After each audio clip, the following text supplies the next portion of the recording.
I'm looking for shitty things that happen to black people. Which section of the library should I go to? I think body horror with black people is always strong, just for obvious reasons. Yeah. Our bodies have always been commodified. We've been through some horrible stuff. Yeah. So you got a lot of material to pull from. I mean, the trick is to make it a horror movie and not just a documentary. Damn! That's the trick. I'm looking for shitty things that happen to black people. Which section of the library should I go to? There's newspapers. Well, there's history. There's yesterday. Yes. Anyway, yeah. Right. Yes. Oh, that's terrible. Young drunk! Hey, welcome to the Micheaux Mission. 2 men, 1 podcast, every black film ever made. My name is Len, a.k.a. Len. And as always, I'm joined by my partner. Hey, this is Vincent Williams. We are continuing in the month of BOO-TOBER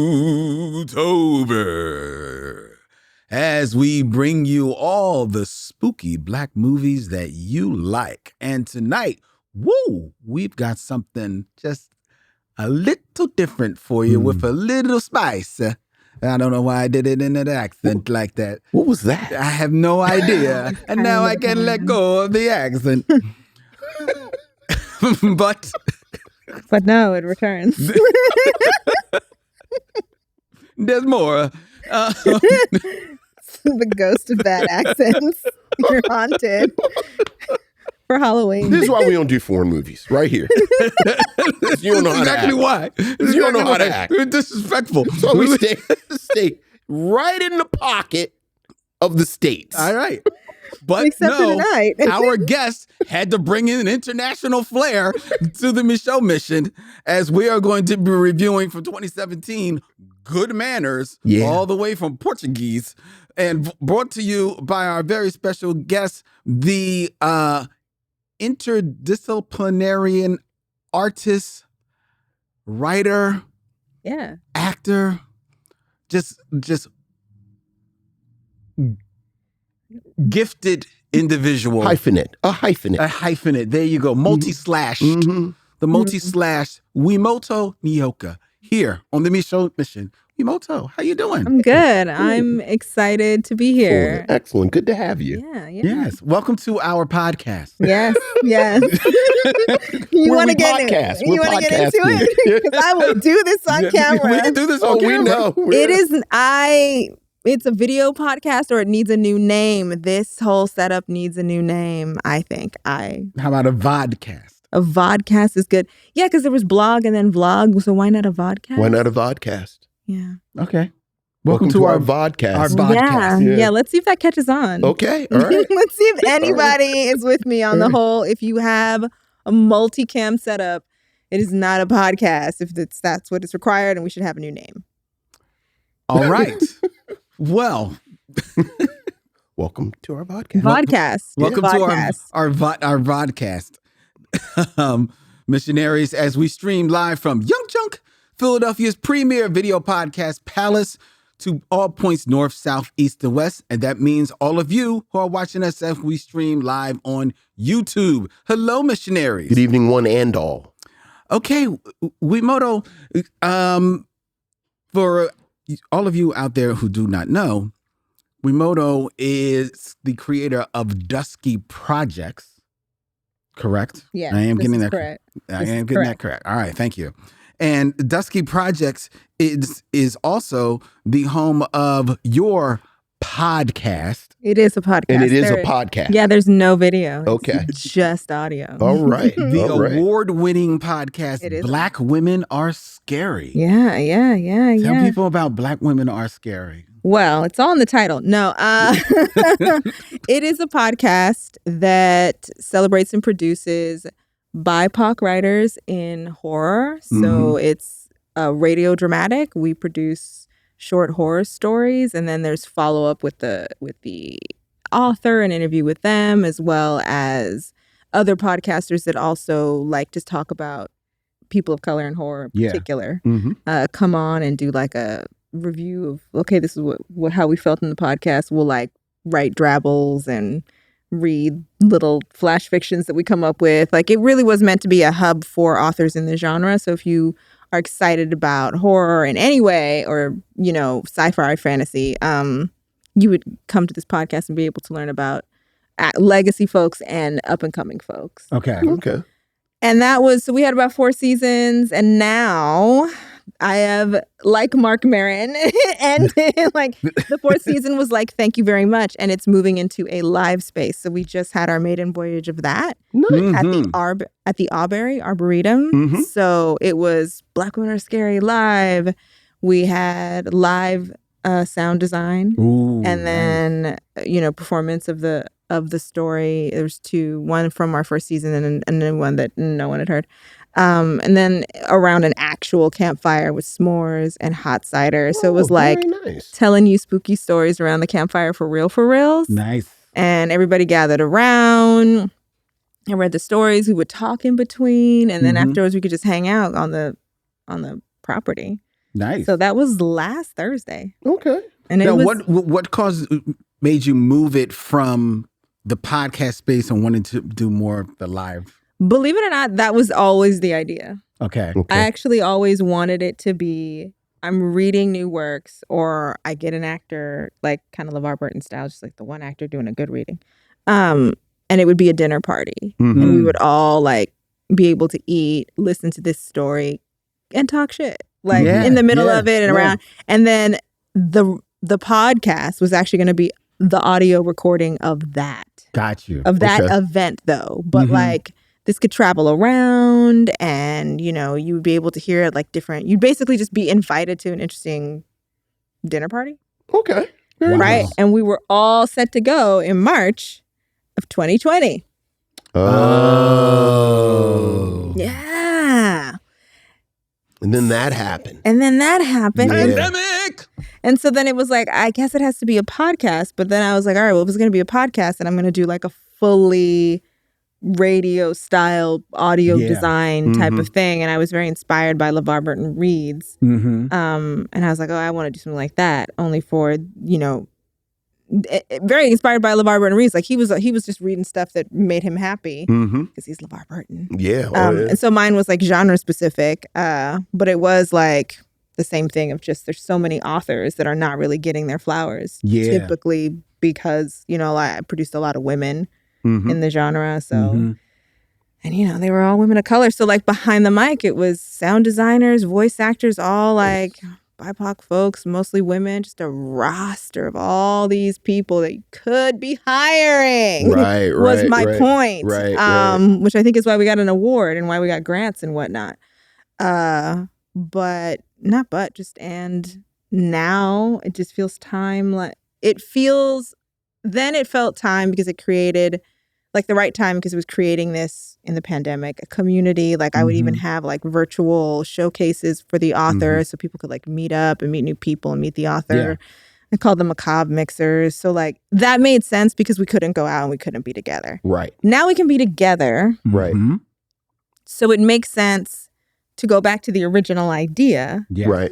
Of like in person, here's a space where you can socialize, meet new people, make new friends, and feel safe doing it. Right. Yeah. Right.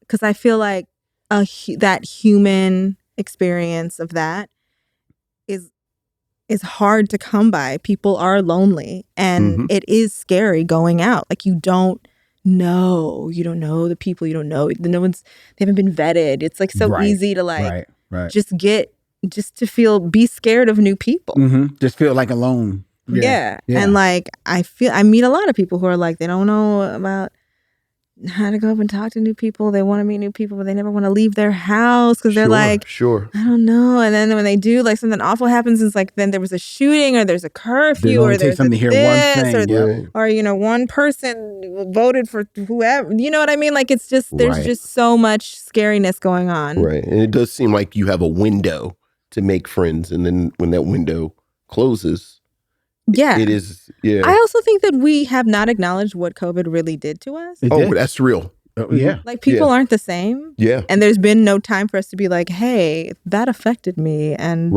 can I debrief with you? Like there was no time for that. And I'm like, I still remember spraying down my groceries, Mm-hmm. and you want to act like that didn't happen. And I'm right. like, they ran out of room at the morgue, and I remember watching that on the news, and you want me to just act like it's fine now? Right.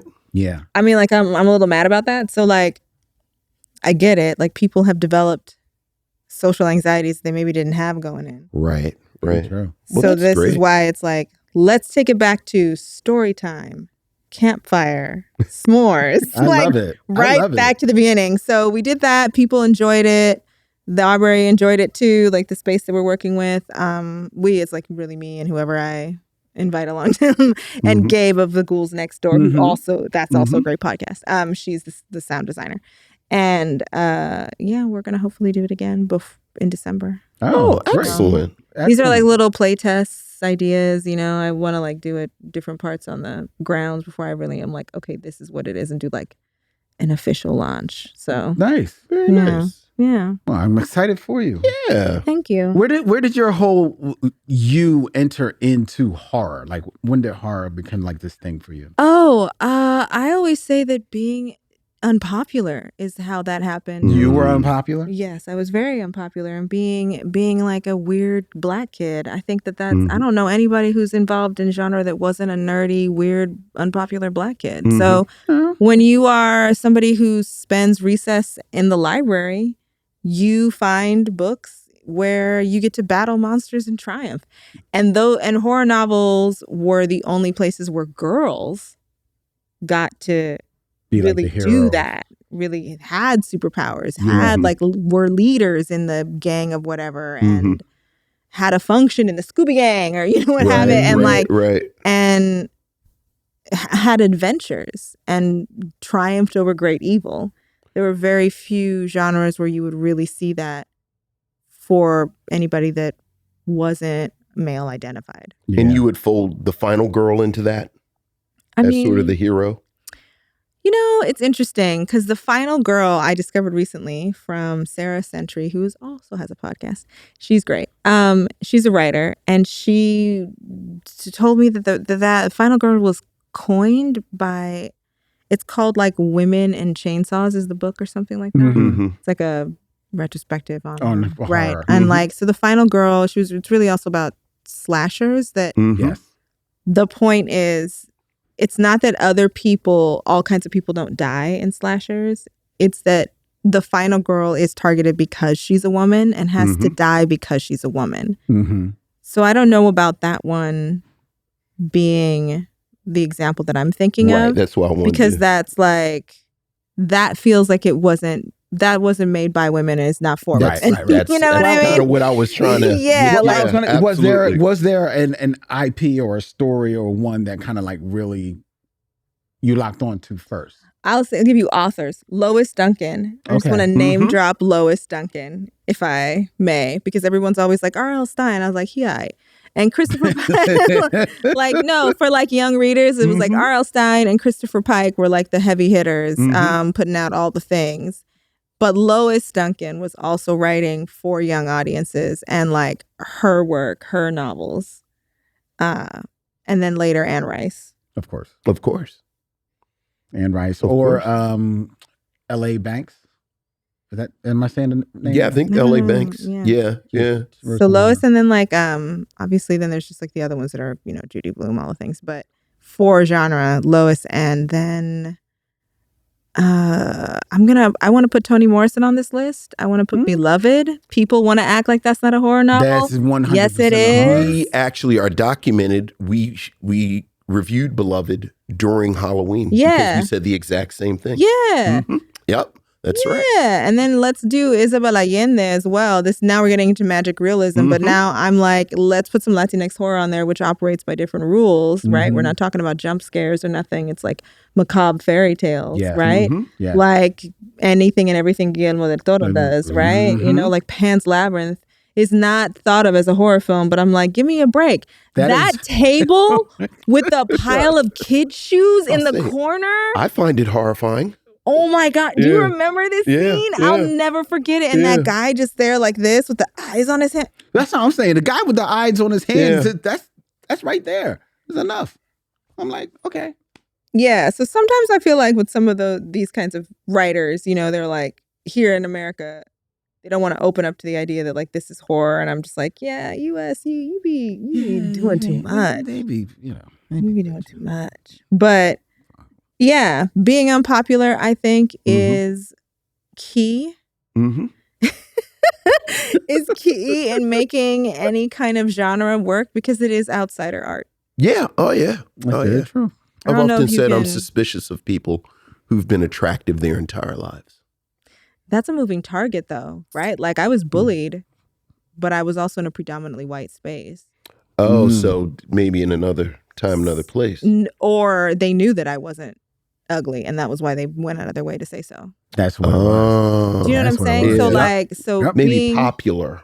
Yeah, popular. Yeah. Because, like, who's attractive is political. There's a podcast right there. Right.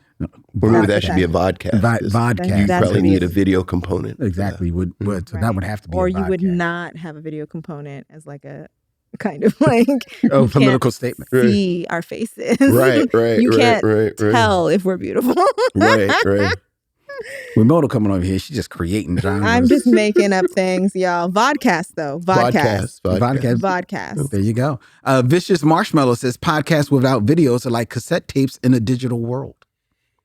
But we were arguing for that before we start taping absolutely them. were. So yeah, no. I think you might be defending it. Indeed. All right. Let's get on with the show. Thank you, Wi-Moto. Yeah. We're going to get into the review of Good Manners in just a little bit. But we have business that we have to take care of. So sit tight and hang out. Enjoy the ride. Hello, Wi-Moto. The best scare at a movie ever. Let me tell you, she just screams in your ear. It's fun. That's like the point. Oh my God. When we went to see Weapons, they were all so uptight. Yes, they were such good students. I was like, yell, you guys. It's hilarious. The children are running.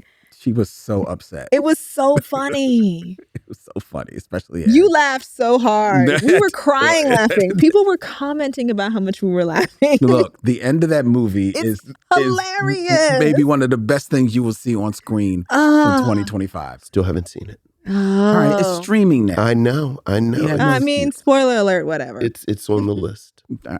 Okay, that the largest short list on earth. It is. Let's get to your emails, missionaries, or as we like to call them, missives from the missionaries. Oh wow. Okay, you gonna read some emails? Not a lot, but a couple. That's exciting. See, now I feel all self-conscious because we got like a whole, like we got all these deals and things and themes and songs and. Don't. Yeah. He's like, I mean, he has a point. It's like cassettes in a digital world. It is. But at least there's a different word. Cassette, MP3, acknowledge. Very good point. All right, Mrs. from the Missionaries, Vincent, we have an email from Michelle Jacobs. Hey, what's up, Michelle? AKA the DJ Tribble. Hey, shout out Black Tribbles all forever. I loved Black Tribbles. DJ Tribble. Anyway, go ahead. Hey, see? Mm-hmm. All right. Hello, Len, Vincent. I can't wait to hear your excitement about the return to the big screen of The Last Dragon for its 40th anniversary. Yes. Aren't you excited, Len? Signed, Michelle, the DJ Tribble.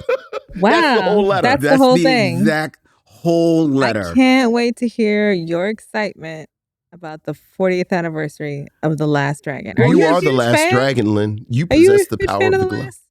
Here's the thing. Oh boy, here we go. Here's the thing. Now, I understand that this is the 40th anniversary of The Last Dragon this year. It's in theaters now, actually, here in Philadelphia. Mm-hmm. We screened The Last Dragon last year, wasn't it? For the screening series. We screened The Last Dragon. We did. Did we? Yes, we did. Okay. We did. Because I was with someone who this was their first time. You're right. seeing You're The right. Last We Dragon, did. You're right. And they were like, right. this is what everybody's getting excited about. I was like, that's what I've been saying for 40 years. Yeah, go ahead. Yes. So I will let everybody celebrate the 40th anniversary of The Last Dragon. If you are a fan, go see it on the big screen. It deserves to be seen on the big screen. It does. If you liked it then, perhaps you will still like it now. No, to answer your question, I'm not a fan of The Last Dragon. Okay. But I recognize it as the cult classic that everyone loves. It's true, we do. I believe we actually have a Bruce Leroy Tribble in the house right now on the other side of the cameras. Oh, yeah. But look, God bless. Go with God. Everything doesn't have to be for everybody. Exactly. Are you a fan of The Last Dragon? I mean, I've seen it. I like it. I don't know if I'll go see it on the big screen. Like, I'm not like, oh my God, The Last Dragon. You don't even see the glow? Yeah, I'm not like that about it, but I don't hate, like, I don't hate it. I'm just not, it's not like the one where I'm like, put on The Last Dragon. Like, that's not the one. Yeah, I hear you. I think in the right crowd, it'd be great. Like, I think when it was anything in the no, not anything. It's lots of stuff I'm not going to see with people. That's true. That's true. It's fun though. Like, that's a movie where you could program the heck out of it. Absolutely. Like, everybody come dressed up as a character. We can have a drinking game every time every time a Black person glows, like, or every time someone says show enough, you got to drink. Like, you know, like that is like the Rocky Horror Picture Show. You know what I mean? It has the potential to be a Black Rocky Horror. It really does. Like, you could have like that kind of thing. You could have an MC for that. Like, that could get really theatrical. Okay, all right. So, and Michael Schultz said that was part of the inspiration for him writing it. Oh, Rocky watching Black audiences go to see karate movies, like the Grindhouse karate movies in the 70s. And he said that Black people were so invested and so kind of active. He said, I could write something like that. And remember, the scene in The Last Dragon is sort of a direct reference to his experience. Yeah. So right.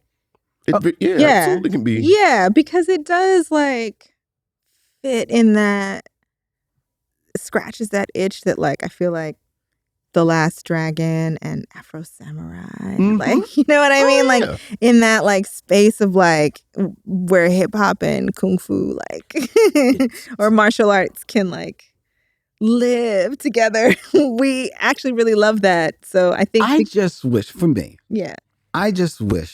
that a movie like Black Dynamite had the same cultural cachet that The Last Dragon has. Okay. Because that one was a good one too. I like it, and I think funny. I think Black Dynamite is a better film. Yeah. Well, it's also more recent. So right, and it's very much almost postmodern. Like, you can't even compare the two.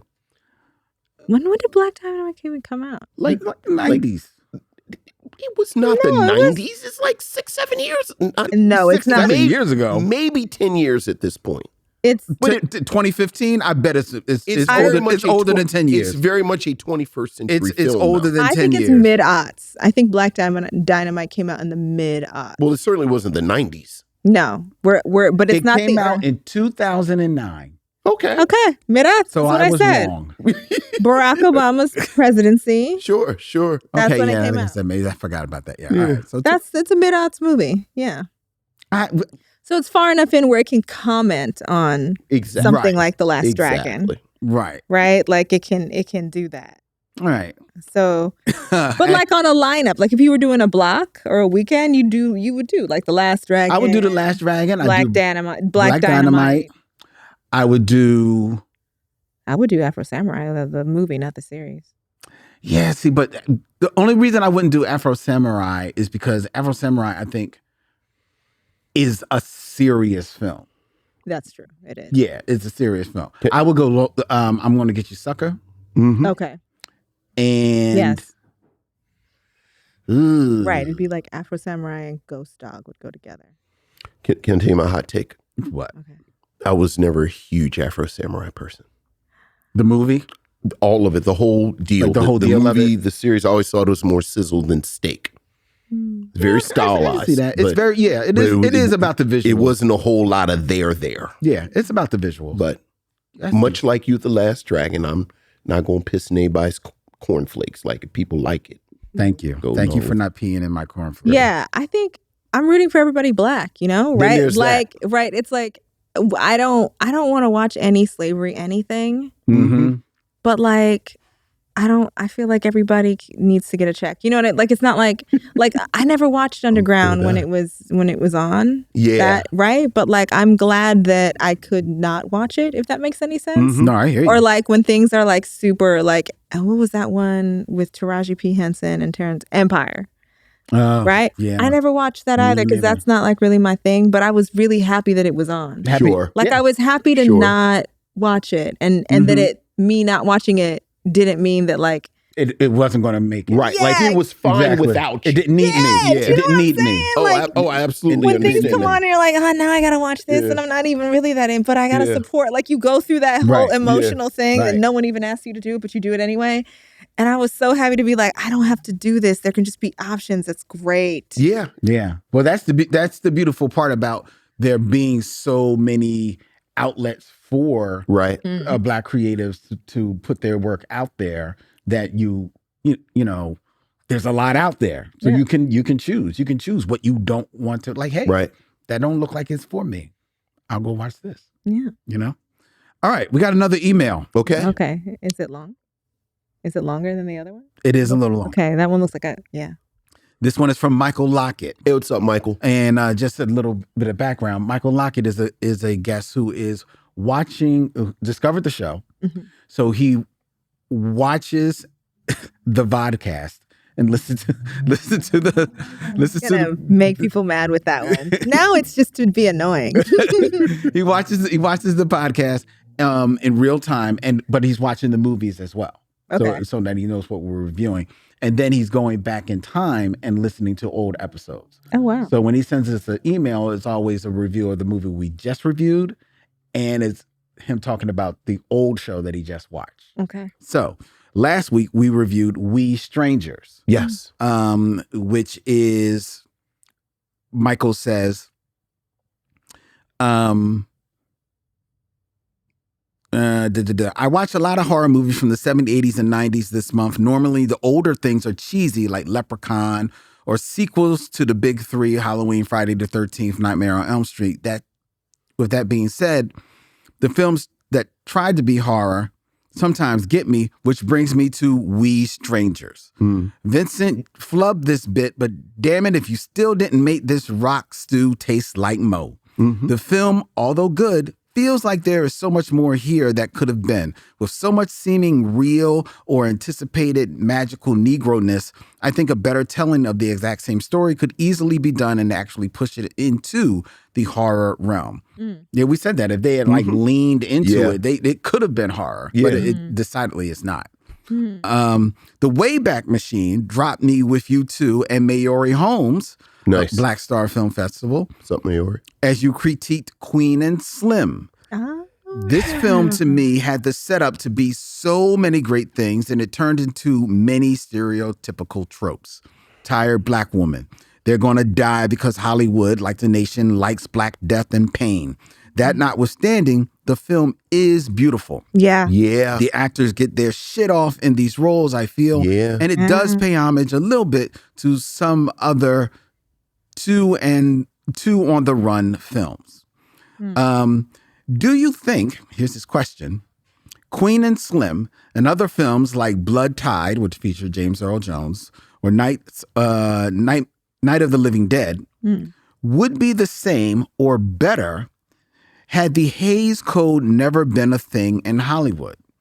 Michael personally contends that many Black filmmakers and filmmakers of color still grapple with a double standard of how they can portray life and who they can make a hero based on the Hays Code as well as American quote-unquote white culture. All the best, Michael Lockett. What is the Hays Code?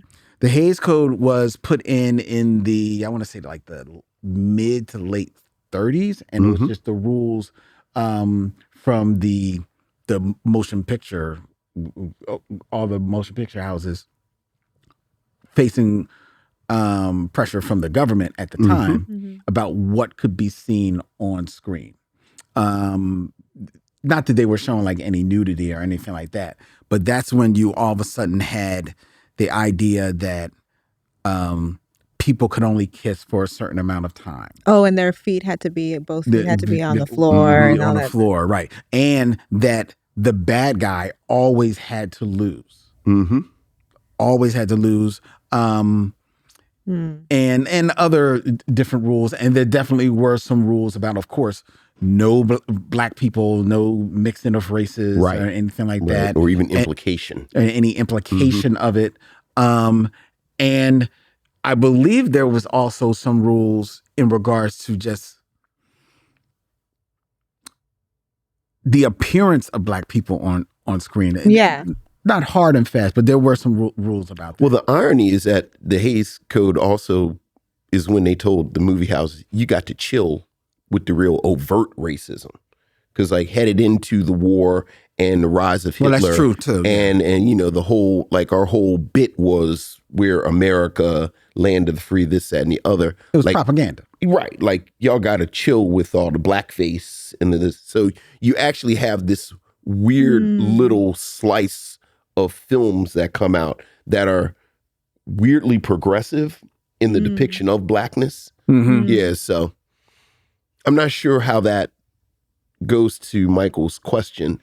Yeah, because his question is, do you feel that Queen and Slim or films like Blood Tide and Night would be the same had the Hays Code never been a thing in Hollywood? I don't see. I think Night of the Living Dead ends perfectly. Yeah.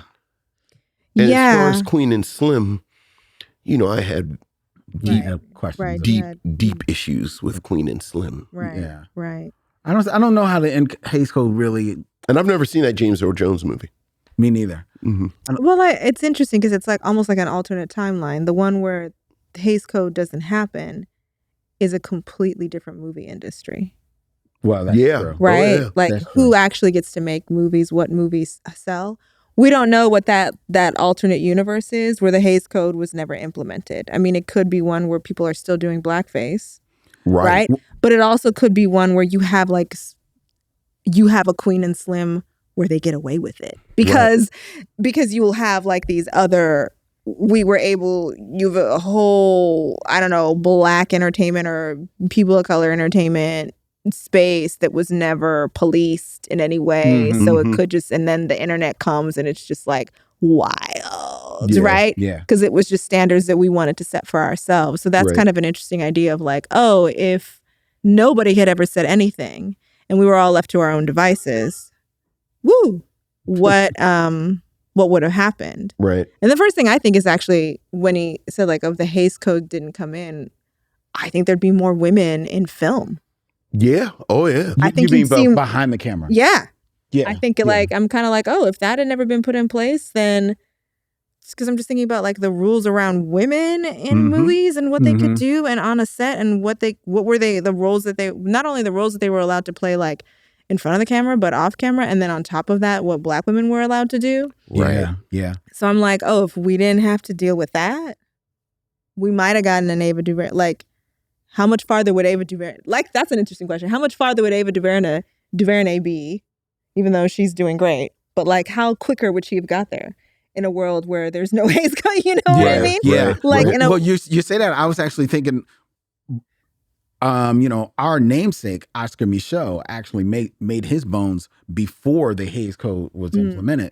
But I'm wondering if the Hays Code is not implemented and he is still out there kind of like doing his thing. Yeah, I think the thing about Oscar Micheaux is that it was black folks that was doing a lot of censoring with him. Like just that sort of morality. True, but I'm wondering if so we have different, but it would be a different Hays Code then. Right. It would be a different Hays Code, but I'm wondering if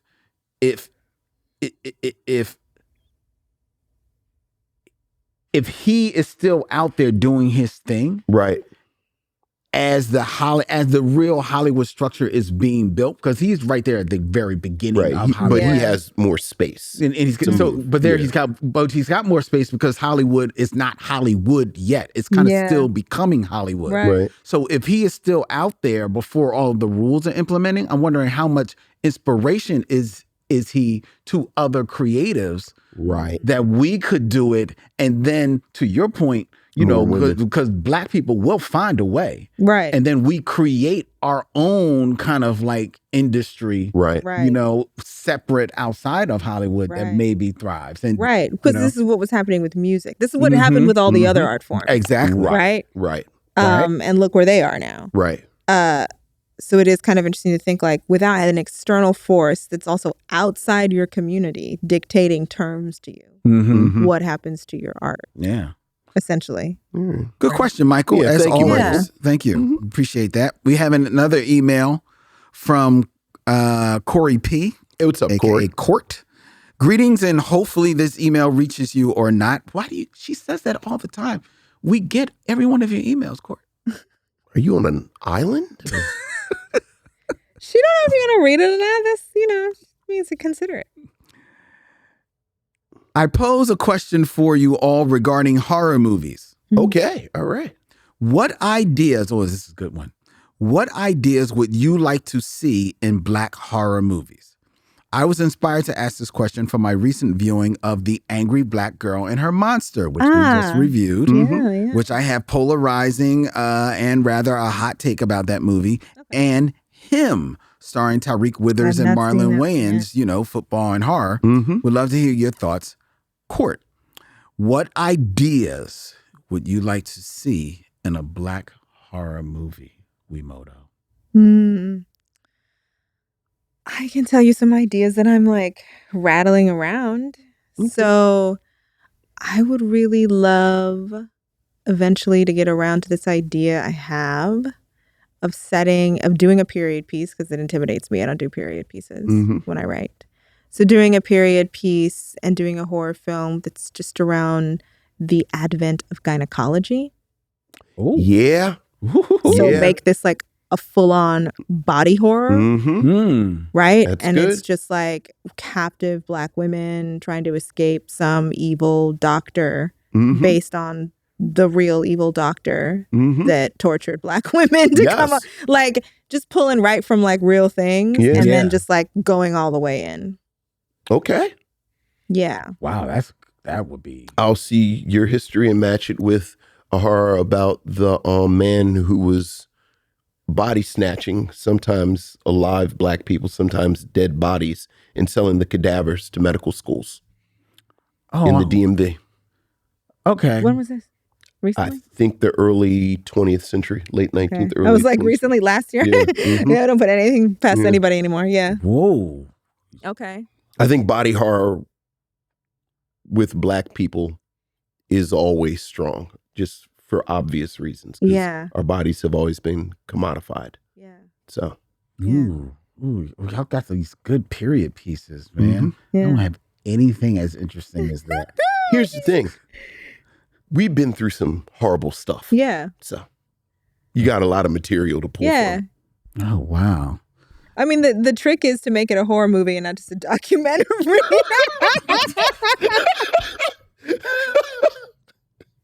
That's the trick.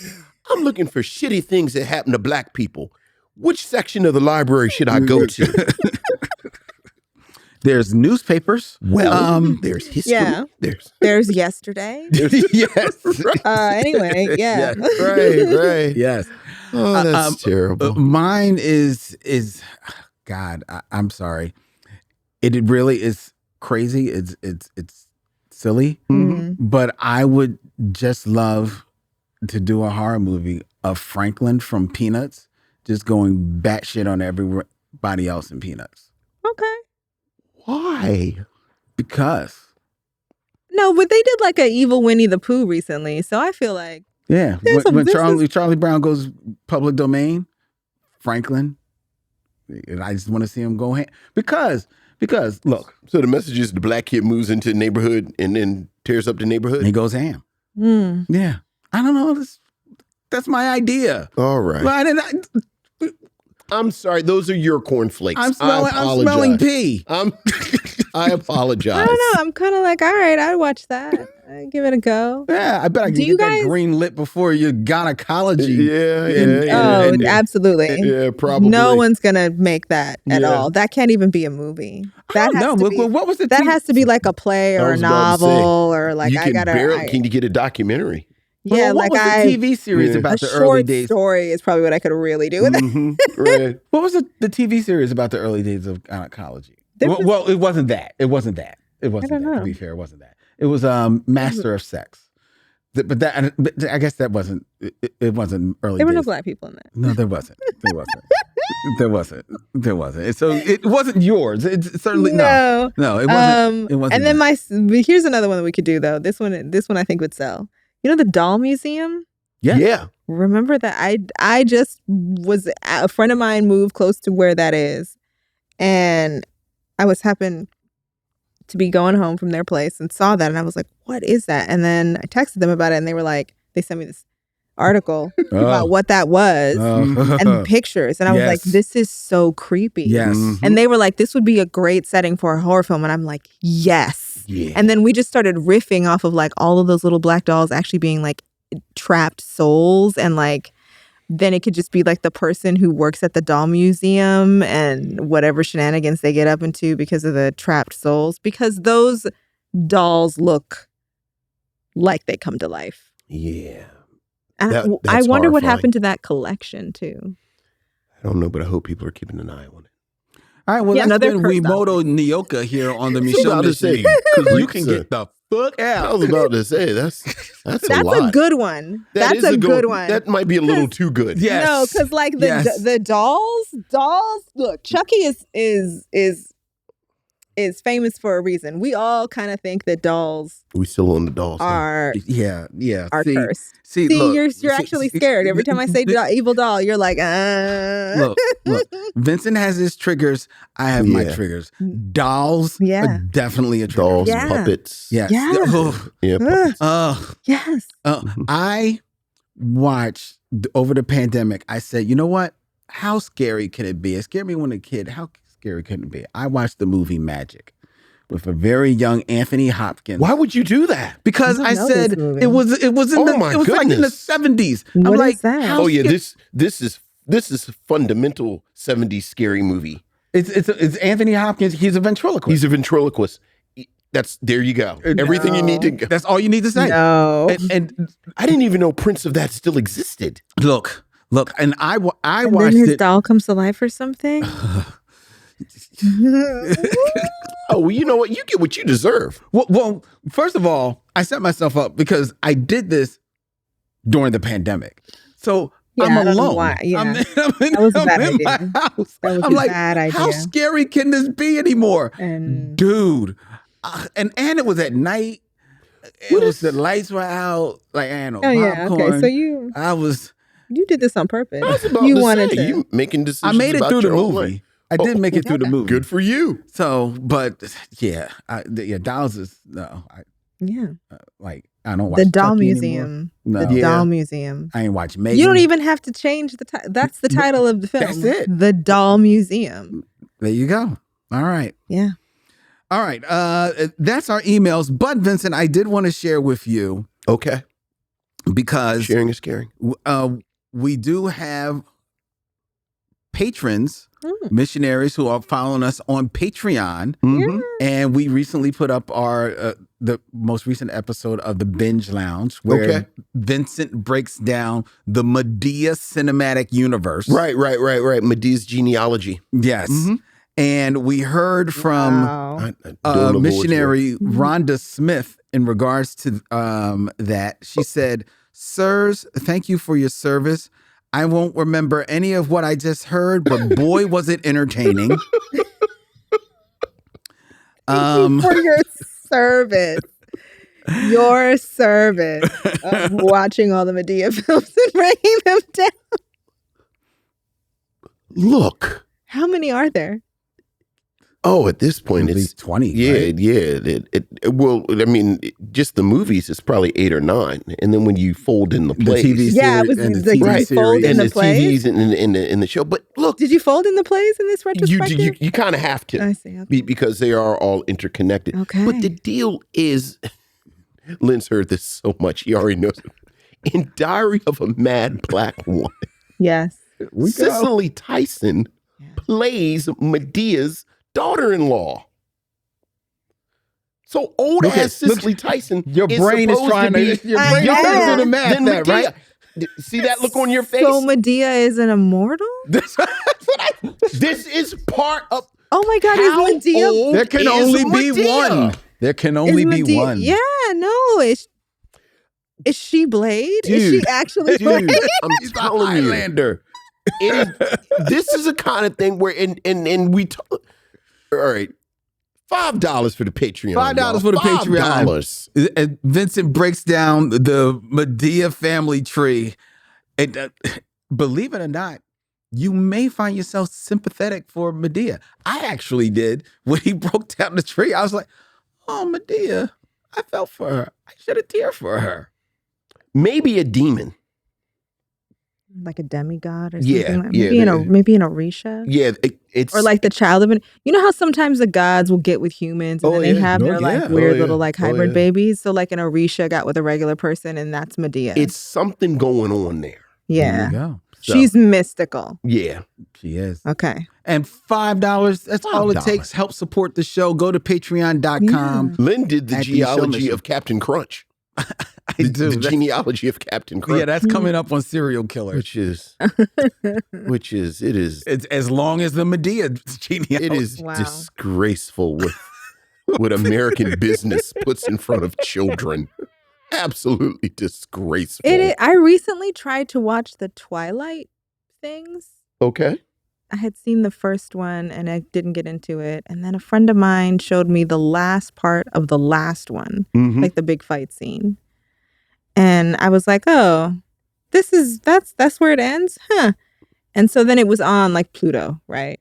And I was like, oh, let me try this New Moon. And so in terms of the whole, it's terrible what they subject children to. I was actually offended Mm. as somebody who enjoys like YA horror, right? Mhm. Like I'll watch all I've aged out and I'm watching like Teen Wolf and The Chilling Adventures of Sabrina and all the strange, like all the things. And in the lineup, I'm like, this is really hostile. Yeah. It's really hostile to young people. So I hear you. Like sometimes you go back and you look at these things and you're like, wait, this is what we were doing? Yeah. Yeah. Oh Dang. Yeah. I was surprised because people loved Twilight. They loved it. And I was like, all right, let me see. But I was like, this is kind of mean and also kind of conservative. I was Well, really I was gonna say, surprised you by gotta that. look at who girl, loved it. Right. Old girl that wrote it has like she definitely had an agenda. We'll just leave it there. Yeah. Yeah. Yeah. Yeah, that conservatism that you see isn't an accident. Yeah. Yeah. There you go. All right. Thank you for all your emails. If you want to share your thoughts with us, you can email us at micheauxmission@gmail.com. And right now, before we continue with the show, we want to do something very special. We want to give a shout out to a good podcast, a good friend of ours. And that would be, as I bring up the link here, Sticky Note Conversations with Yeah. Erica Washington. Or, as it goes, Sticky Note Conversations with Erica Washington, which is a podcast. Can a podcast have a theme song?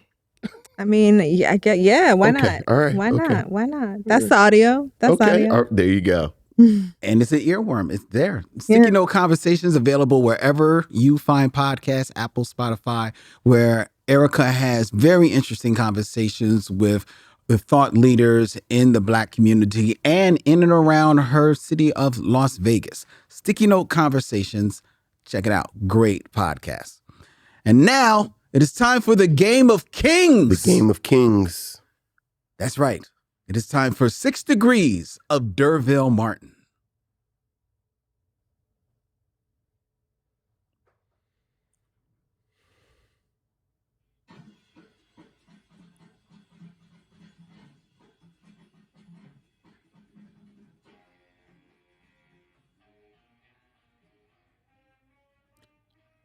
This is like a side hustle.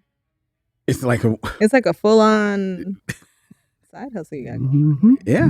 It's 6 Degrees of D'Urville Martin, where I give Vincent 2 actors and he has 6 movies or less to connect them to D'Urville Martin, that man of many moods of the 70s. And he has a very special lifeline with him, as we have Wi-Moto Nyoka of Dusky Projects, Black Women Are Scary, here to help him. All right. Vincent, we're going to keep this in theme. All right. Werewolves? We going to do werewolves? No. Okay.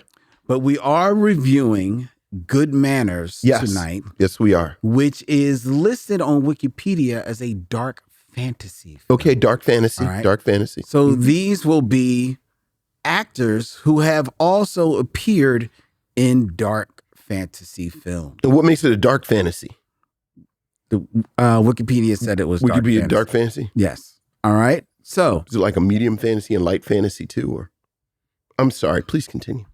I mean, I have thoughts as to why they call it a dark fantasy. All right. Because racism. And I will tell Go you ahead. what the dark fantasy film is. And I because can't you use that. Can't use that film. Okay, go ahead. All right. Come So on. in 6 films or less, Okay. connect D'Urville Martin to Two. one of the stars of Ridley Scott's Legend, Okay. Tim Curry. Tim Curry of Legend. The great Tim Curry. Great. I just saw a really cool interview with him. Yeah, me too. Tim Me too. Curry. Me too. Okay. He ate in that too. Yeah. Oh my God. Mhm. With those horns. All right. Mhm. So here we're gonna do. This is what we're gonna do with Tim Curry. Which of the 2 Tim Curry movies are you going to go to?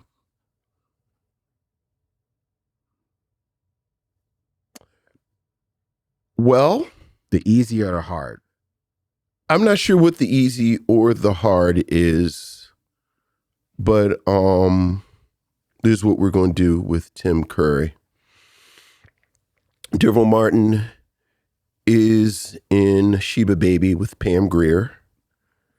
Pam Grier is in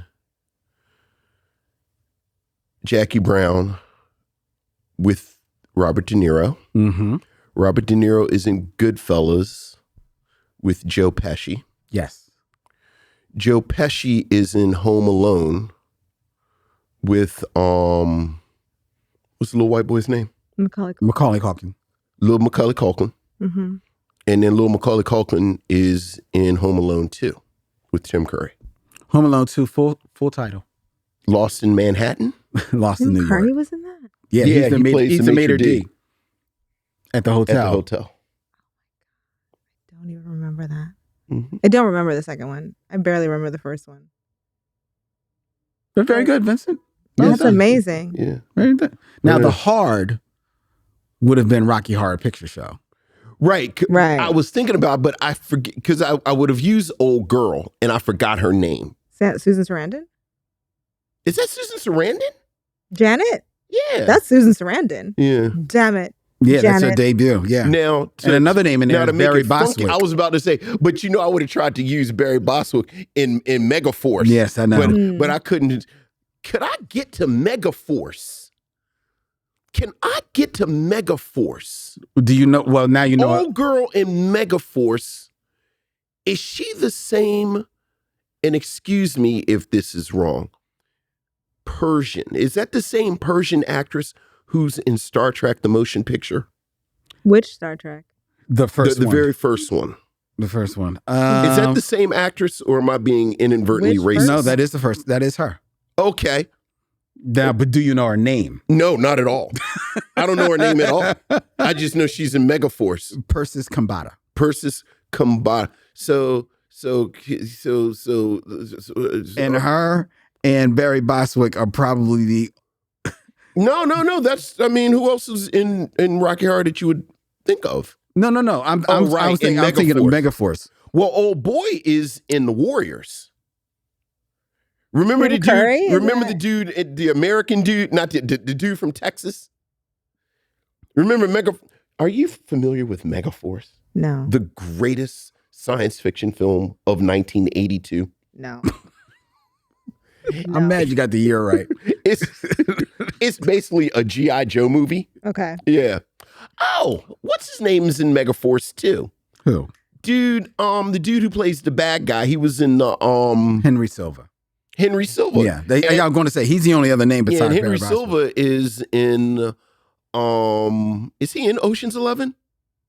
The first one, yes. Yeah, so right. He's so, like the original, yeah. Right. So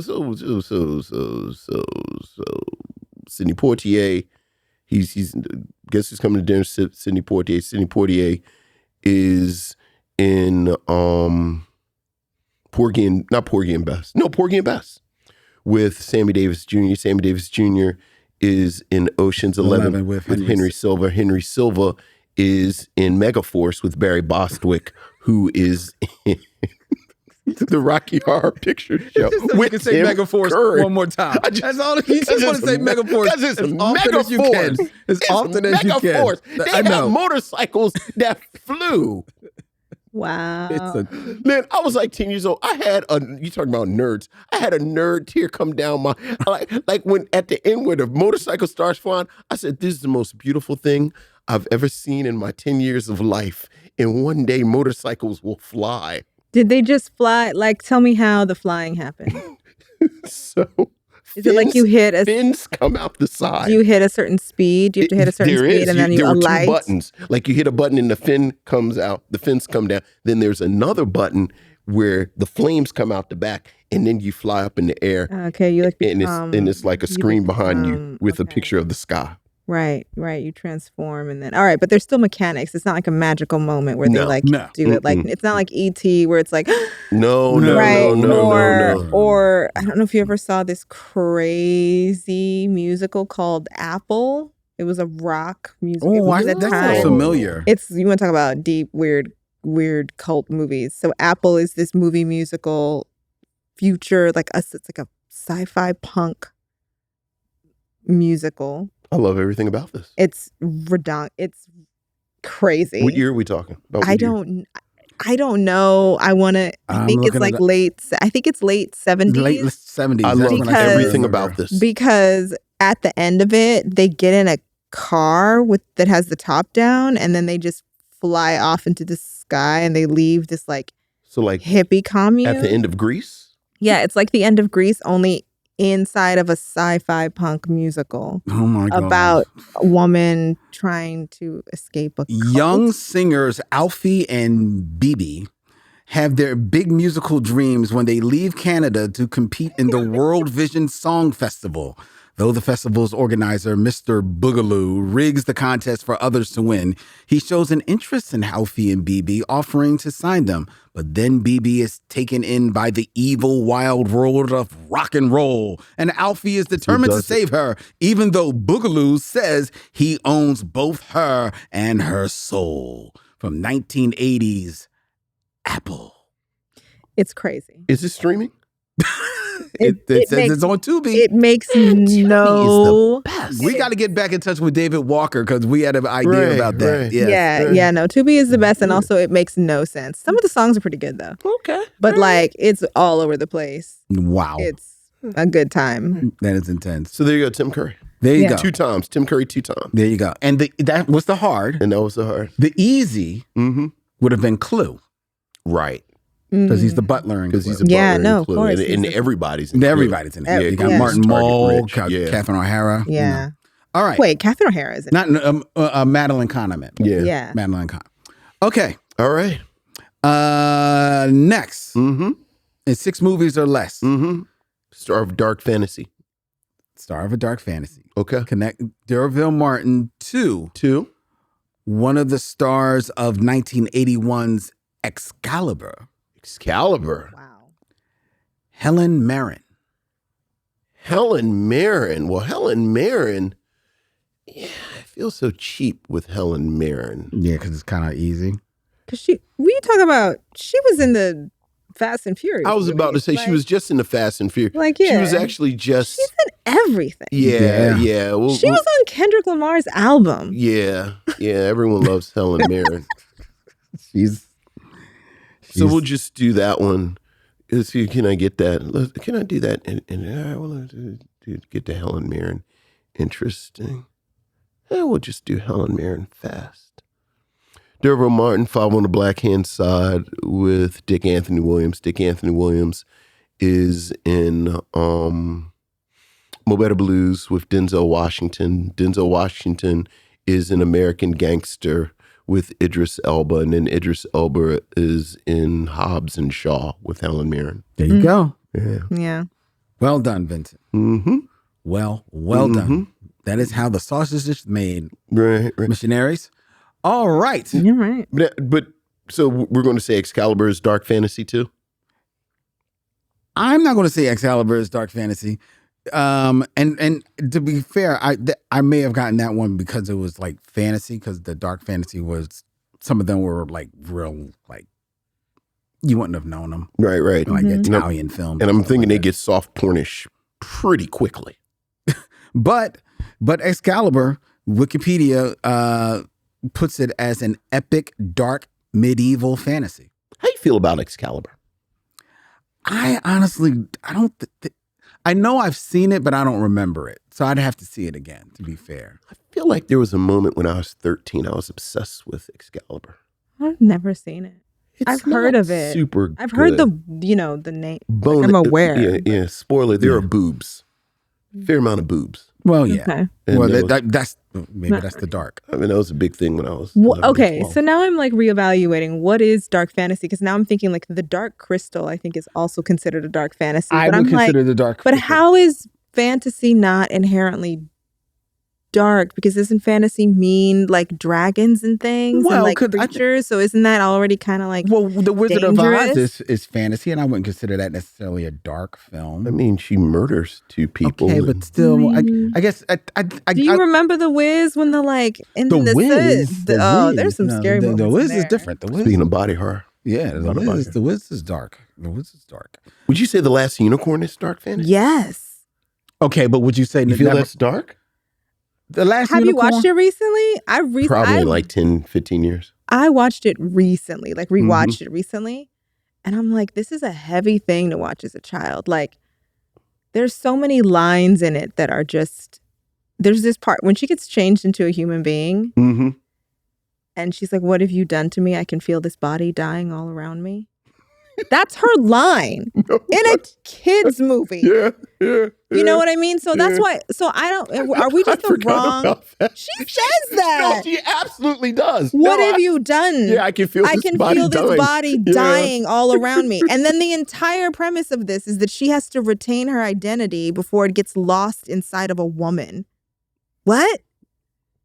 And then she wins, and then she's like, even when she goes home, she can't go home because she's like, I'm the only unicorn who knows regret. I'm like, this is deep. Yeah. It's deep. Yeah. And so, but then I'm questioning why the word dark in front of fantasy, because if we're going to put all of those films in a line, like Dark Crystal is that, the Never-Ending Story is that you have to watch Story is pretty hard. Artex die, like Up is sad. Like I'm just kind of like, is it just anything sad? Like, well, to be fair, The Last Unicorn, mind you, this is Wikipedia saying this. So okay, but Wikipedia says The Last Unicorn is an animated fantasy film. Now, I wonder if maybe they're making that distinction because it's animated and as opposed to, not putting the dark on there. I don't know.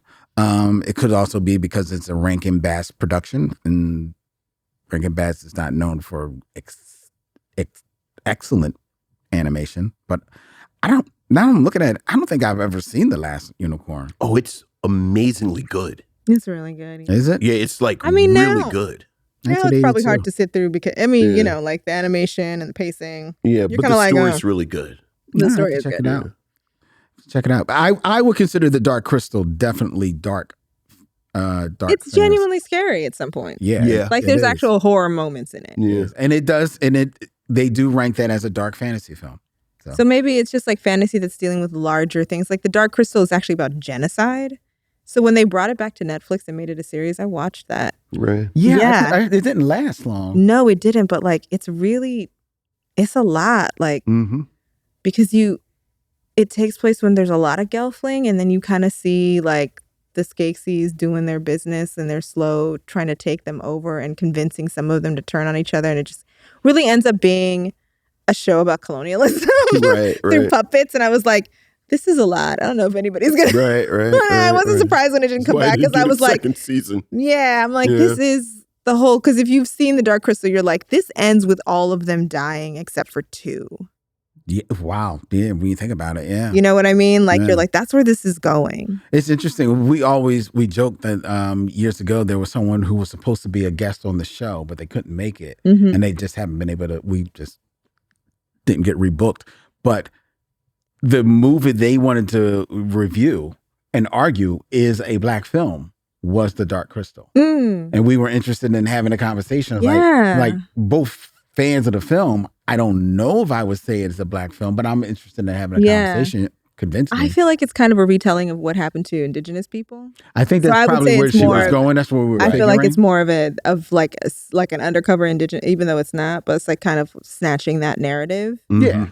But I just remember when I saw it, how afraid I was when they put the little puppet in front of the Dark Crystal, and you could see it sucking the life out of them. Yeah. Like their essence, and even, you know what that means. And you know that it's wrong, and you have an understanding of that people will want to do that to you. Like the Skeksis felt like familiar. Yeah, that stuff. Speaking of metaphors, right? Yeah. Jim Henson. Oh yeah. That was a Jim Henson production. It was. From the man who brought you Muppets. The man who brought you Kermit. Yeah. And all of the Muppets on Sesame Street. And Emmett Otter's Jug Band Christmas. That too. I don't know. Indeed. All right. And now we're talking to Wi-Moto Nyoka. We are. Who brought you Good Manners as we move into our review right here on The Mission. Good Manners, a 2017 dark fantasy horror film, blame Wikipedia, written and directed by Juliana Roas and Marco Dutra, starring Isabel Zhu, Marjorie Estiano, Miguel Laupo, and Saida Moreira. Please forgive me if I'm mispronouncing any names. The film follows a woman named Clara who takes a job as a housekeeper and nanny for a wealthy woman, only to realize that the job and the pregnancy are more complicated than she initially believed. This was the choice, this international fair, which hails, which is in Portuguese, but it hails from a joint venture of Brazil and France, was brought to The Mission by our very special guest of Black Women Are Scary, Wi-Moto Nyoka. What have you to say of Good Manners? Yeah, so it's not directed by any Black people. So I just want to stay open with that.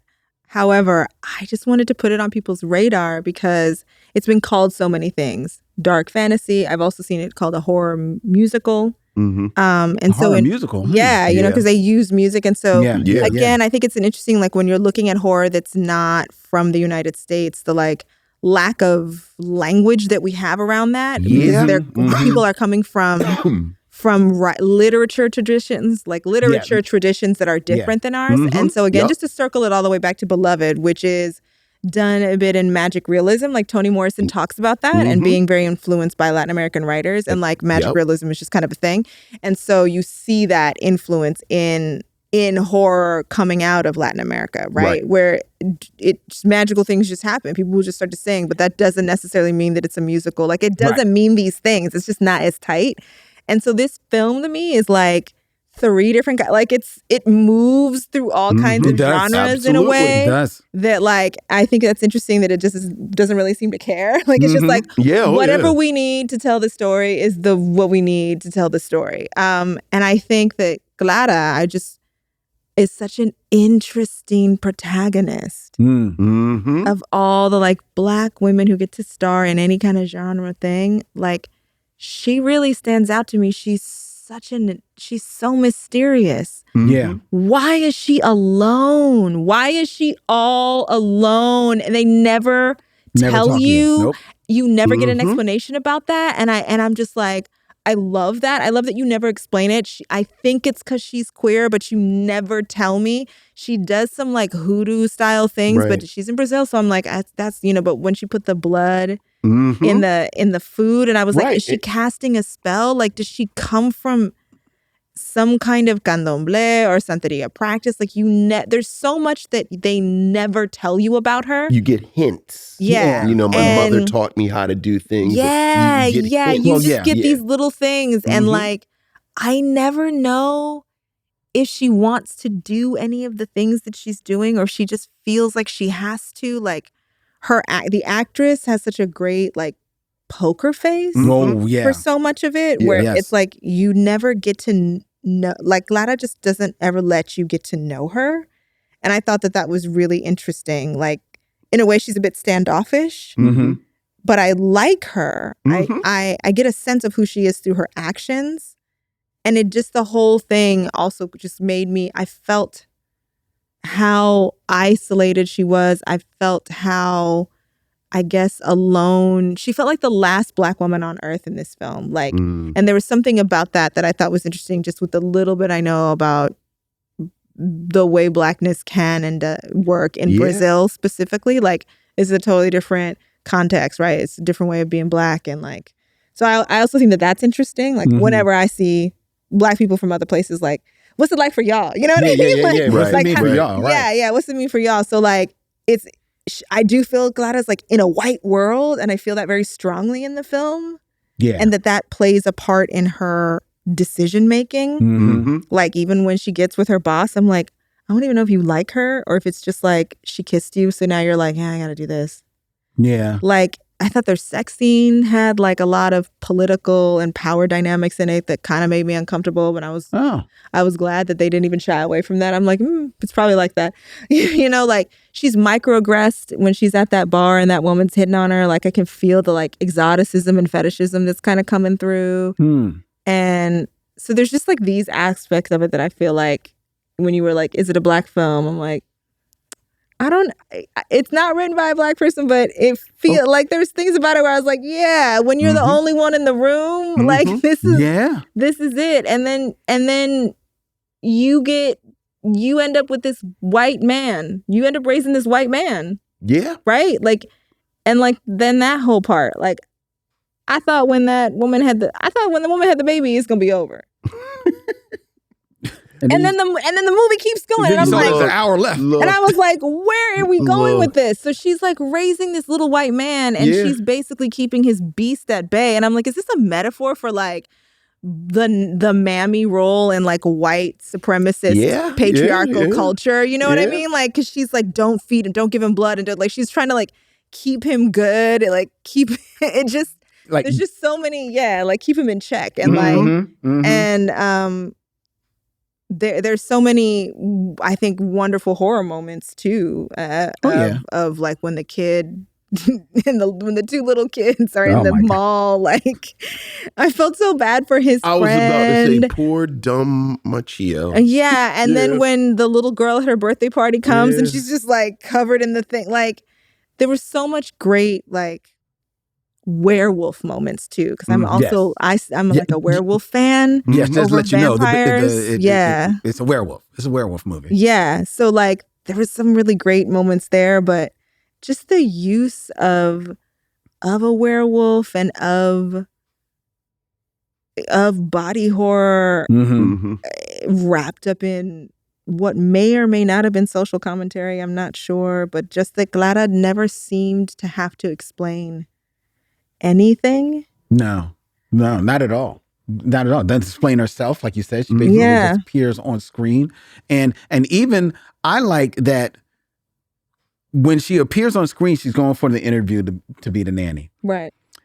And in that moment, she's interviewing, the mother. We're only because Clara is the first person you see, you get the idea that like, okay, this is the person we're supposed to be following. But in that interview, you're not sure whether or not you're supposed to trust her because she lies. Right. So you're like, okay, well, then who is she? Like, immediately she's not a trusted narrator. Right. So it's like, okay, so where are we going with this? So with me, I'm like a little off balance. Okay, now I'm following her. Okay, so what is her angle exactly? And she doesn't seem to have a good home life. Her landlord like took her clothes and said, until you pay the rent, you ain't gonna get your clothes back. I'm like, what is this? What is going on? What is going on? But what is going on? Like you said, what is going on with your life? What is happening with you? Which I'm like, oh, you don't know I'm on pins and needles the whole time as she so slowly susses out what's going on with the mother, who the pregnant lady, and that she's like, oh, she's getting up in the middle of the night and like, you're still here? You just saw her eat a cat.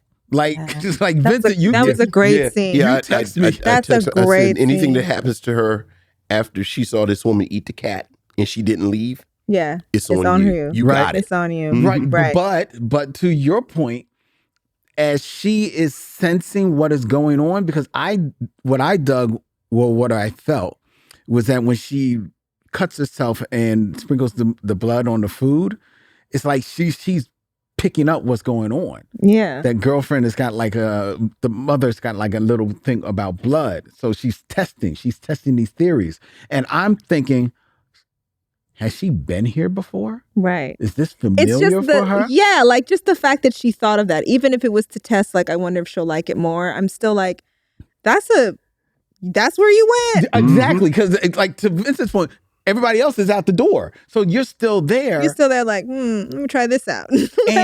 and then cut to, she is raising the werewolf, and there obviously is a time jump. You can see from her hair. But along those same lines, if you notice, she's raising the young boy. All of a sudden, she seems a lot more assured. Her hair is out. She's got a good job she seems like she's the boss at her job, She knows people. Like, she seems to have at least a few friends. Yeah, she has community. And it's almost as if she's found her purpose. This is why I was here for this young boy. That's what I'm thinking. To keep him safe, but also like she's not just his mom. She's his guard. Wow. Do you know what I'm saying? Well, that's true. That's true too. But she's I'm his just ward. she's a warden. She's a warden. But I'm just wondering, like, is she starting to feel herself like this is what I'm meant for, and this is why she is so diligent about the rules and the construct that she's built up. And I'm like, okay, this is who you are. I think. Yeah. I don't know. I don't know. Because when things start to go sideways, it's like, then what are the, how much are you protecting? You know what happened to that kid. Yeah. Well, yeah. They came and asked you about his friend. You know what happened. But you're protecting your son. Yeah. But it's not your son, though. You could have left that baby in the field. But at this point, it's her son. Like, she raised him. Yeah. Look, she breastfed the wolf baby. That was like a little look. I loved. Now she got bleeding nipples. I'm saying it was a mammy reference anyway. I think what I had most of all was how much it subverted all of my expectations. And I think part of it, frankly, to something you mentioned, it's a whole different dynamic because it's Brazilian. Right. And, like you just said, race works in different ways. It's a little similar, but it's different. Yeah. And much like you, I kept trying to kind of get a handle on it. Okay, well, it's social commentary. They're talking about the power imbalance. You have this employer who keeps pushing boundaries. Yeah. Okay, this is a commentary on how people, and Black people in particular, are exploited by this employer caste. But then, as we mentioned, slowly but surely, she's sort of transgressive and she's taking control of the situation. Now they have a sexual relationship and you're uncomfortable with it because of the power dynamic. But then, what do you do with that? And I have to say, I got the sense that she wasn't closeted. Like I found her to be very comfortable in that public space Yeah. with that woman who. Yeah, and it who also did- seemed like that was like a lesbian bar. Like they both seemed like, this is where we go. This is where we go. Yeah. Right. And then just when you kind of have a handle on this relationship between she and the employer, the film changes into an entirely different film. Yeah. It does. And I have to say, I'm like I'm always just trying to pull from my vocabulary that I have. I'm like, okay, so now we're moving into a let the right one in riff, where it's right. But then even that, and that's why I kind of pushed back a little bit. I think this is her son. Like I think you get more of what you're talking about with the guard and kind of keeping them under wraps with the great vampire film Let the Right One In, right, with the little girl vampire. Yeah. Like I found the little bedroom strangely charming. Like the chains and everything. She has this back room. You get the sense once a month he has to go back there because he turns into a werewolf. I thought the lights, I thought the teddy bears, I thought she did what she did what she had to do to make it seem. She did what she had to do. And weirdly enough, I thought there was a bit of sweetness to that initial scene where she takes him back there. Just the fact that it's called the little bedroom. And she basically tucks him in. Yeah. So that her monster child. I kept trying to get a hold of it, and it kept zagging when I thought it was going to zig. Yeah. Which is, for me, the greatest compliment I could give. To your, I call it the magic realism too. Like I actually put in my notes the first time when she left with the baby and the woman on the steps just starts singing. Yeah. And I said, yeah, sure, why not? Now why not? Now we're chorus. singing. Are we going to do this now? Yeah, okay. Now. Because I don't know where this movie is going, so go ahead. Right. Then Joelle is missing. Now her and Anna have a duet. Sure, why not? Yeah. But yeah, I thought it was really, I guess, to your point, I think it is a black film. Oh, because his main character is black. I love how active she is. Like I love how much agency she has. I love how to your point with the blood, like I liked how she is figuring this out and making moves for herself, and then throws her a curveball. I got figured out with this kid too. Now I got to figure this out too. Actually I was a little disappointed with the time jump. Like I actually wanted to see a little more of the construction of this life, and talking about race. Like at no point I like.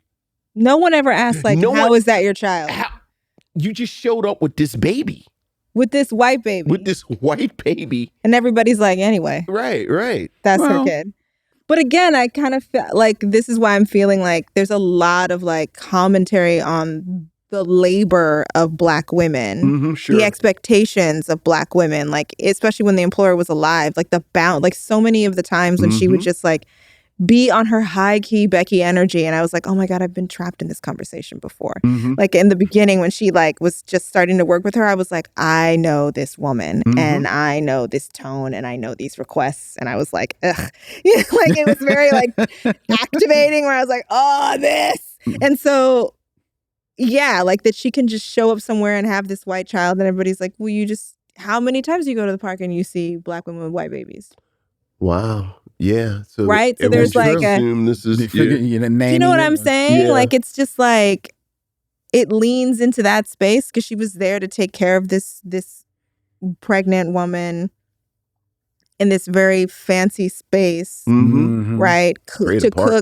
To cook and clean for her. And then, the idea is that she would probably be the nurse, the baby nurse after the child was born. And I'm like, I'm familiar with these setups, having worked in early childhood education and like sitting down and hanging out with the nannies. And yeah, they usually are from various parts of Africa, Latin America, or some of the Southeast Asian countries. And if they're white presenting, they're Eastern European.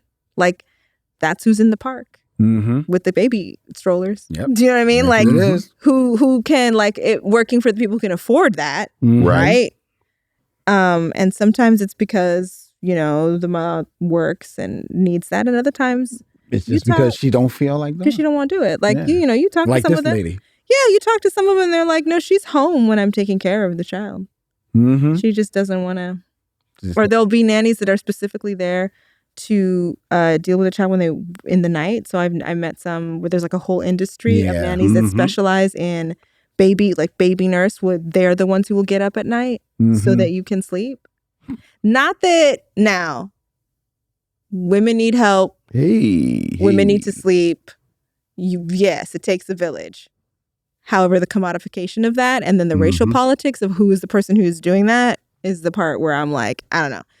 That I feel ways. And I feel like this film leans into that space, right? Because that's what she's hired to do.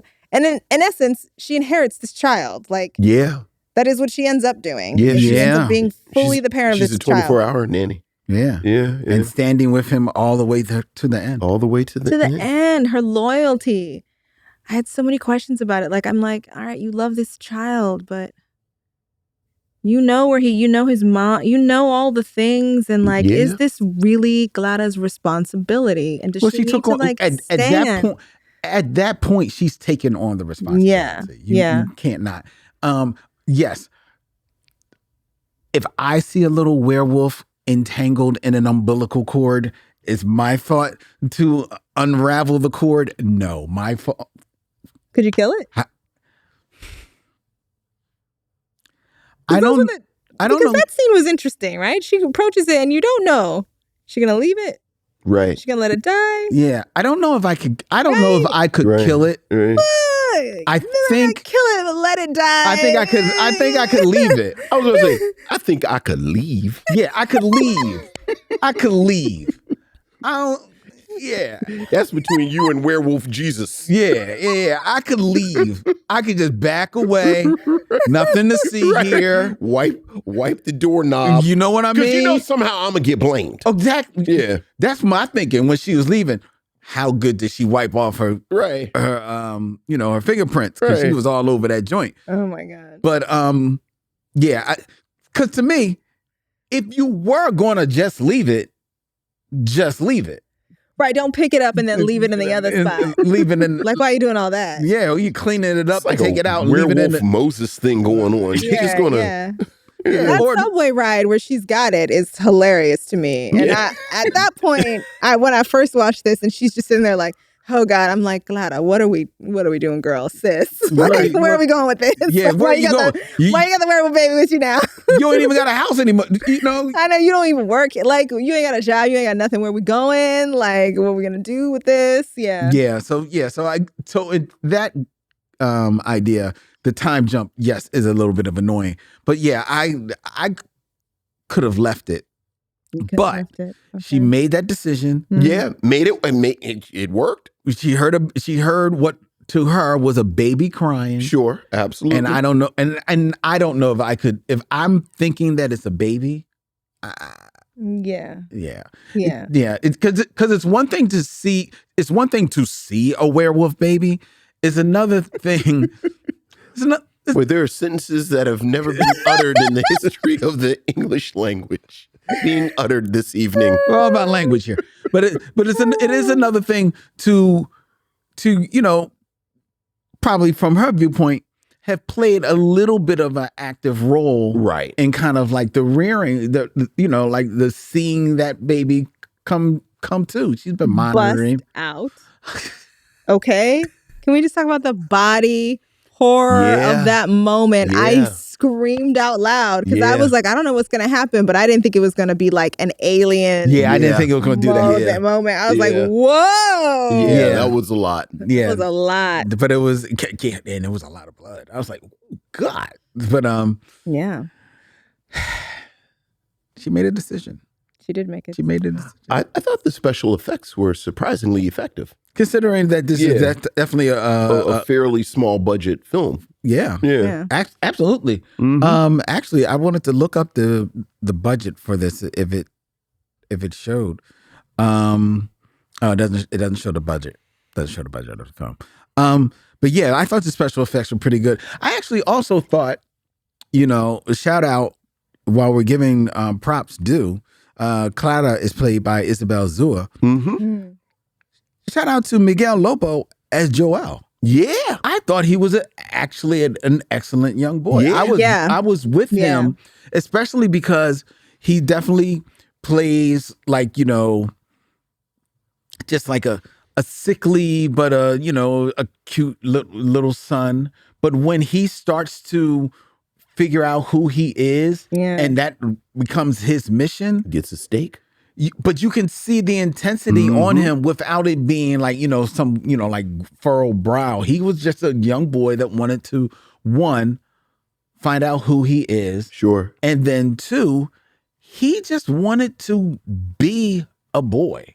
He knew the stakes, but he didn't have a full grasp of the stakes.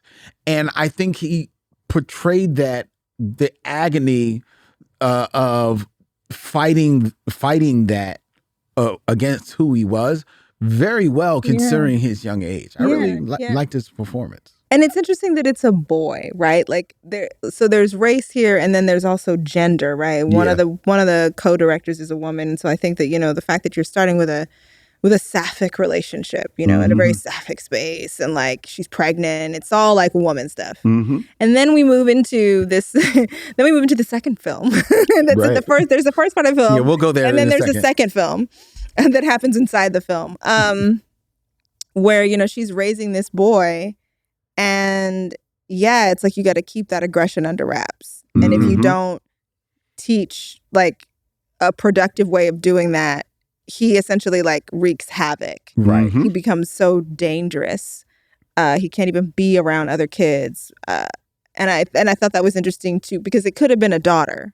Right. Yeah. But they made that a son. And I Right. thought that was also intentional. Right. Oh, of like what to do with boys. How do you raise boys? Right. Right. The implication is if it was a girl, she could have controlled it better. Well, I think that, I don't know if that's the implication, but I do think that like that is an assumption that we all make, right? Like so like why didn't they make it a daughter? Like they I feel like the writers knew what they were doing, or at the very least they wanted to explore something, and so they made it a son. Like you said, that aggression. Yeah. It masculine aggression. Yeah, it just felt, because like he would be in situations, especially when he was at the party, like just that of whole like, I'm not a boy who can like get along, right? And the way that especially, I mean, watching it now, again, this was 2017, but even at that point, you had like the incel culture really reaching its peak. So, and again, I'm looking at this through American lens. I don't know what but like, I know femicide is a global issue. I know that in Brazil, they're also dealing with that. So I can't help but think that like the fact that it is a son means something. Right. Right. It means something a little deeper. I can definitely see that. I'm interested you say, what if it was a girl and they're dealing with the aggression? I wonder if it had been a girl, would there have been more of a spotlight on showing her teaching a daughter how to handle the aggression? Because with him, it was basically suppress it. Yeah. And then lock it away. Yeah.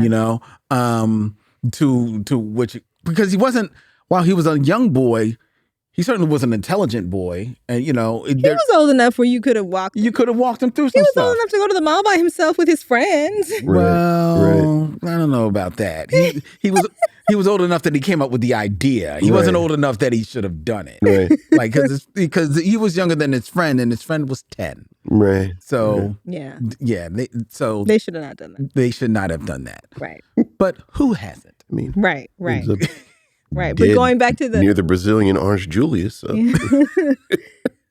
But to your point, they wanted to be kids. They wanted to be boys. Right, exactly. Right. And as we all know, boys will be boys. So until they're not. Look, I think that it's just the werewolf as the image, and they kind of play with it until he's born and he's a boy.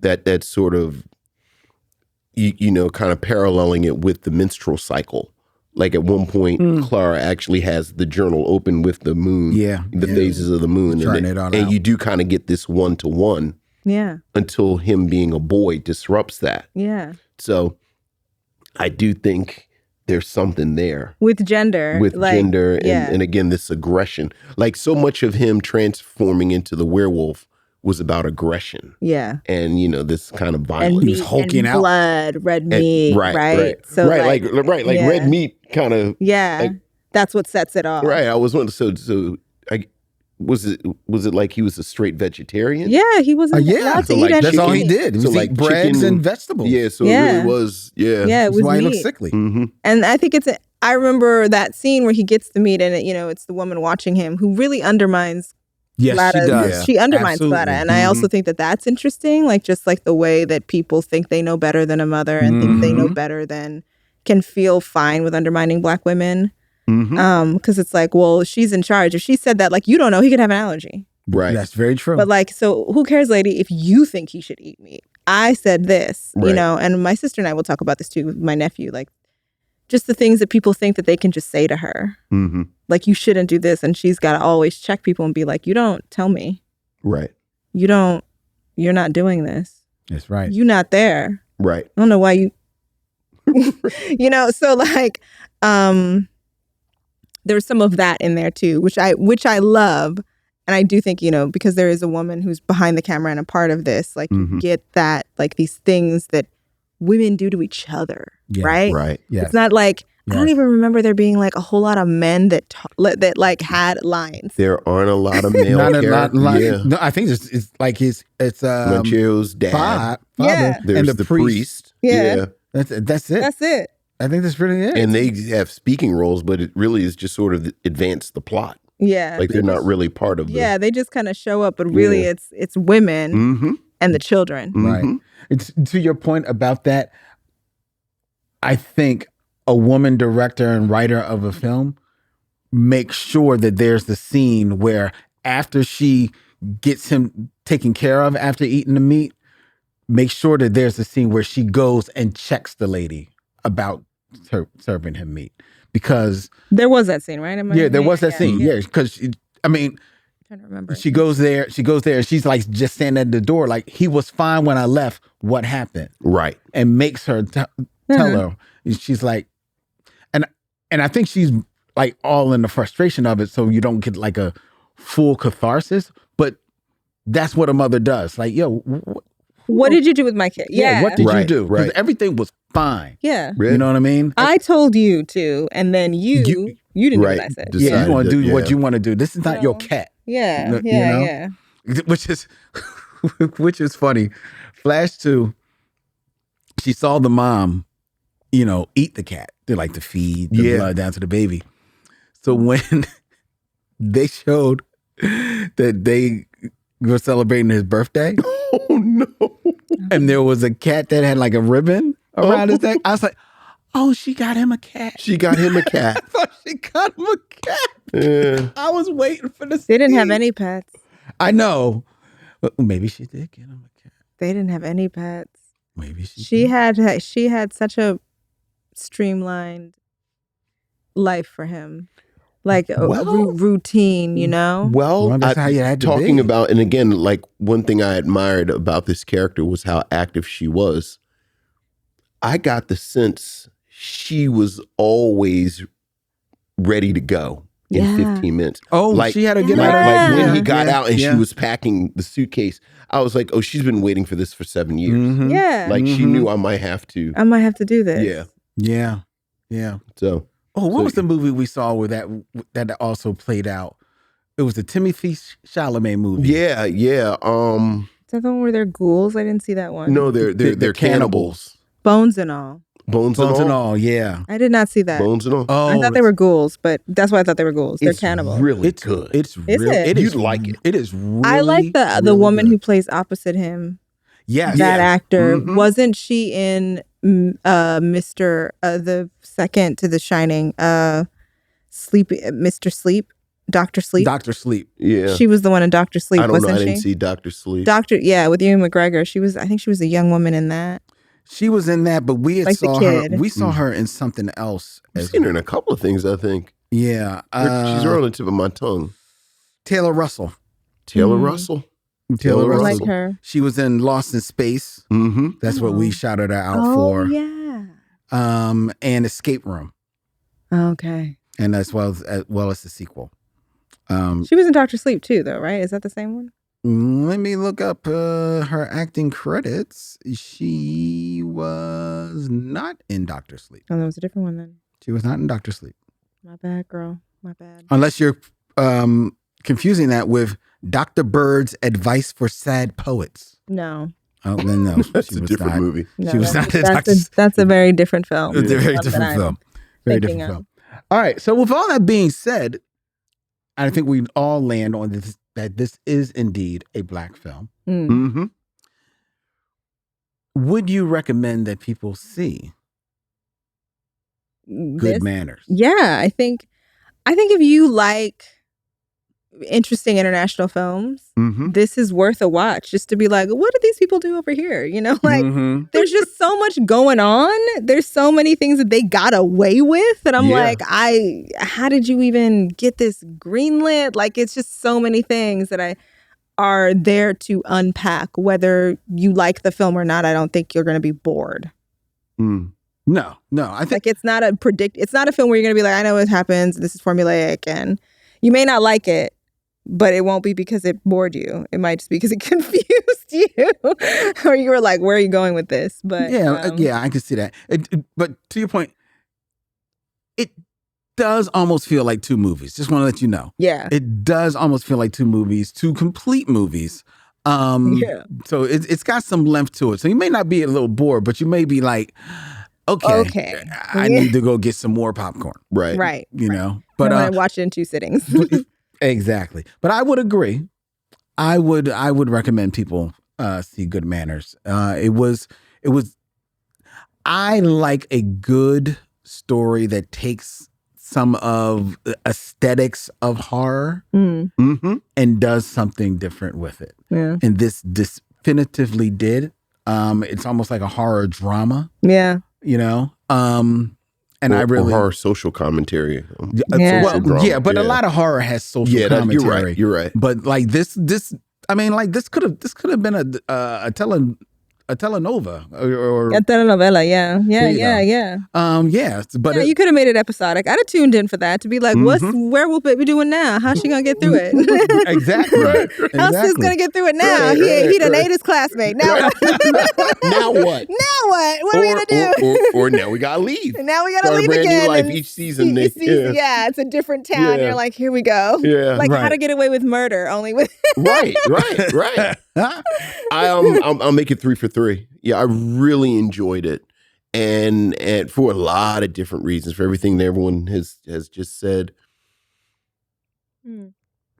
I really could not predict where it was going, right. which is a great compliment. You know, I thought the use of the werewolf was really well done. I thought the social commentary was nice. I actually liked the community that when they lived moved. in. Yeah. So yeah, 3 for 3. There you go. 3 for 3. Also, shout out to the animation sequence. Yeah, That was That was actually cute. unexpected. Talk about unexpected. Yeah.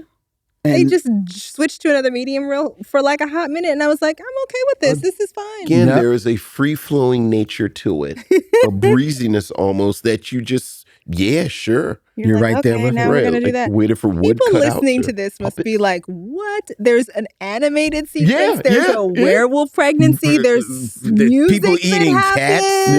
Yeah, People yeah. that eat cats. It's queer. There's a What the child. heck? Yeah. What is going? This is Yeah. all one movie? Yeah. It's all Yeah, it All is. one all one movie. movie. All one movie. Good Manners. good manners. Check it out. It's available for watching right now. All right. Before we tell you what we're going to be reviewing next week as we close out BOO-TOBER, I want to thank our good friend Wi-Moto Nyoka. Thank you. Thank you for having me. This was fun on your vodcast.